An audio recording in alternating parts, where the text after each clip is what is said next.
আজকে আবার চলে এলাম গল্প নিয়ে, যেই গল্পগুলো সত্যি কাহিনী সমাজে হয়।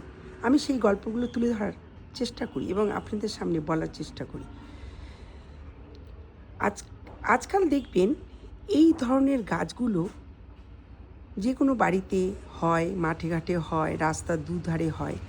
দেখবেন বাড়িতে যখন বাড়ি তৈরি করা হয়, এই গাছগুলোকে কেটে ফেলে দেওয়া হয়।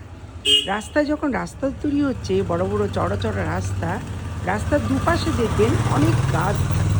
সেগুলোকে রাস্তা চওড়া করতে গেলে, রাস্তা বানাতে গেলে সেই গাছগুলোকে কেটে ফেলা হচ্ছে।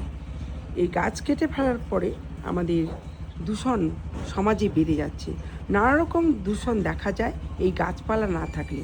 আমার মনে হয় একটা গাছ কেটে দিয়ে দুটো গাছ অবশ্যই বোনা উচিত, কারণ গাছ না থাকলে আমাদের সমাজে দূষণ বেড়ে যাবে। আর যেসব বাড়ি বিল্ডিং হচ্ছে, রাস্তাঘাট তৈরি হচ্ছে, সেখানেই দেখা যাচ্ছে গাছগুলো কেটে দেওয়া। এগুলো আমার খারাপ লাগে, আর সমাজে দূষণ খুব বেড়ে যাচ্ছে।